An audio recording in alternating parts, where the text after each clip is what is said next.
আসসালামু আলাইকুম, সবাই কেমন আছেন? আশা করি অনেক ভালো আছেন। আজকে আমি ডাল দিয়ে একটু টমেটো দিয়ে আলু দিয়ে চচ্চড়ি করব। তো এটা কীভাবে রান্না করব, এটা রান্না তো সবাই জানেন, তারপরেও আমি কিভাবে রান্নাটা করি। আর আজকে যে তেলাপিয়া মাছটা সুন্দর করে রান্না করব। মাছগুলো সুন্দর করে ভেজে নেব। মাছগুলো টুকরা টুকরা করে কেটে কাটা আছে। এই যে আমি আবার একটু লেবু চিপে দিয়েছি, যে লেবু দিলে একটু ভালো গন্ধটা চলে যাবে, একটা গন্ধটা দিয়ে ভালো সুগন্ধি বের হবে। হ্যাঁ বলো। এই যে অরিন, জায়ান, তোমাদের কি খবর তাই বলো? অনেক ভালো খবর। হ্যাঁ এখন তো আপু জায়ান না খুব থরথর করে কাঁপছে। সত্যি সত্যি সত্যি তোমার ঘরে কাঁপবে কেন? কি জানি, ওই এমনি খিটিমিটি করে। না সত্যি কাঁপছিল। আচ্ছা যাও। থরথর করে। ডালটা একটু বেশি করেই দিলাম, যে আমাদের বাড়ির সবাই একটু বেশি, এই জন্য। তো ডালটা ধোয়া হয়ে যায়। এইদিকে আমি আবার একটু ভাত চাপাই দেওয়া হয়েছে, ভাত রান্না হাঁড়িতে।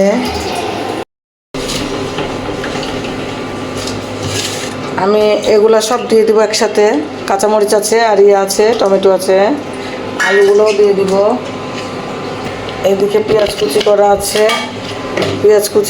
পেঁয়াজগুলোও দিয়ে দিব অল্প করে, বেশি দিব না। এই যে হলুদের গুঁড়া, মরিচের গুঁড়াটা অল্প দিব, আর হচ্ছে ইয়ে দিব, কাঁচা ধনের গুঁড়া আছে সেটা দিব, একটু বেশি করে দাও। আর একটু তেল দিব, স্বাদ মতো লবণ দিয়ে দিব।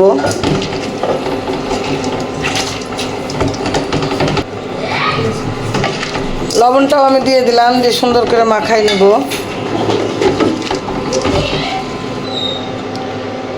আচ্ছা, তেলটাও আমি দিয়ে দিলাম সুন্দর তাক মতো, সুন্দর করে মাখাই নিব।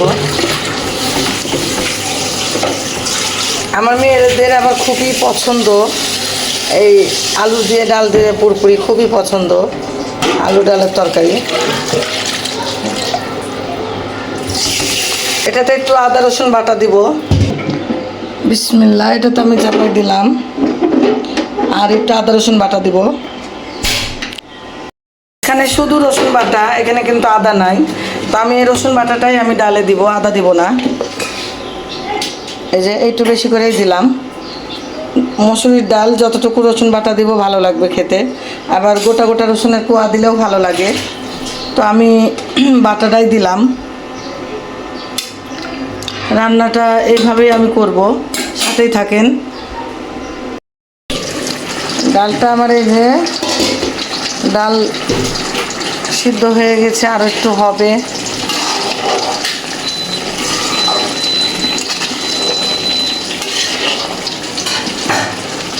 এইদিকে মাছ ভাজা হচ্ছে।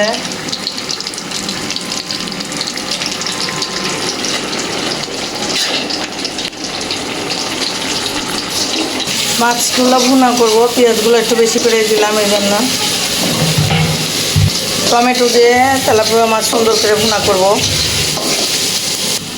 মাছ পেঁয়াজগুলো আমার লাল হয়ে গেছে, এখন আমি একটু আদা রসুন বাটা দেবো, অল্প করে দেবো, বেশি মশলা দেবো না।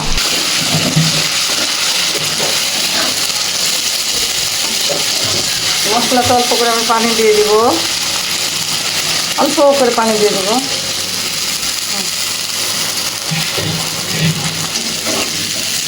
এটা মরিচের গুঁড়া দিয়ে দিলাম,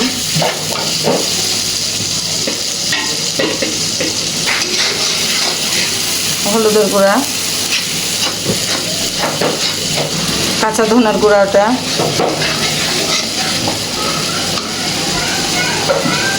স্বাদ মতো জিরার গুঁড়া দিয়ে দিলাম অল্প করে।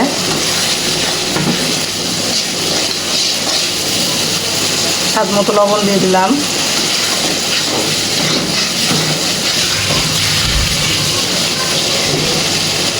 আমি যে কেটে রেখেছিলাম চিকন চিকন করে টমেটোগুলোও দিয়ে দিলাম। সুন্দর করে মশলাটা বের কষাই নেব। আর এদিকে ডালে আমি আবার অল্প করে পানি গরম করে আবার দিলাম, ডালটা ভালো করে সিদ্ধ হয়নি। এই যে আপু ভাইয়াদেরকে কেমন আছেন সবাই? আশা করি সবাই ভালো আছে।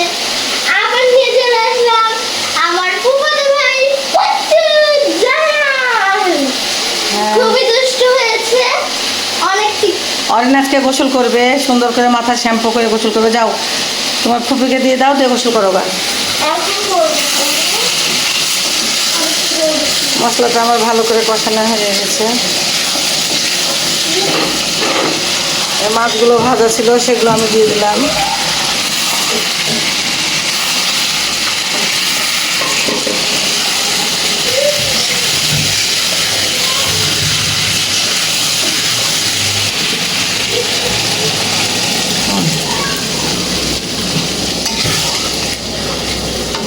অল্প করে আমি পানি দিলাম, এই পানিটা সব শুকাই যাবে, লাগা লাগা হবে সুন্দর করে।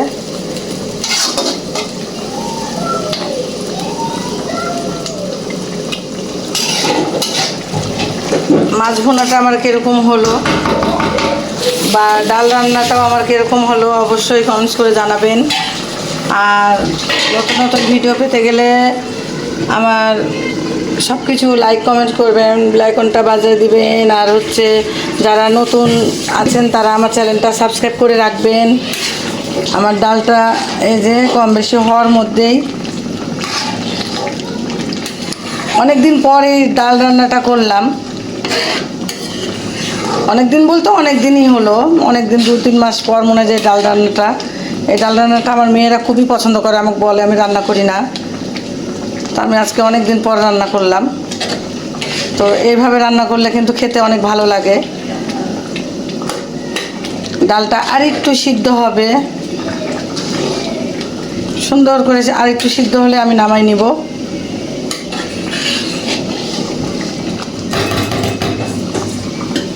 কার এরকম ডাল পুরপুরি, ডাল চচ্চড়ি বা ডাল আলু দিয়ে টমেটো দিয়ে রান্না পছন্দ অবশ্যই জানাতে পারেন।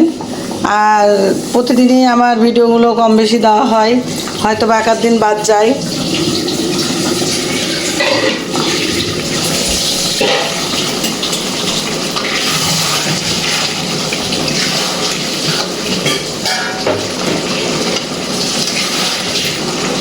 টমেটোগুলো সুন্দর গলে গেছে।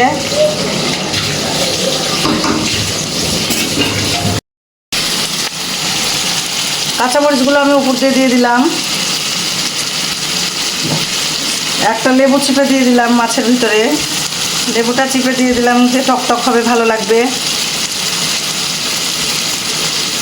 আমি এইভাবে ঘুরাই ঘুরাই আমি সুন্দর করে ইয়ে করবো, ঝোলগুলো শুকাই নেব। মাছের তরকারিটা আমার হয়ে গেছে, আমি এটা অফ করে দিলাম। এটা একটু ঢাকা দিয়ে রাখলাম, তারপরে এটা আবার একবার দেখবো।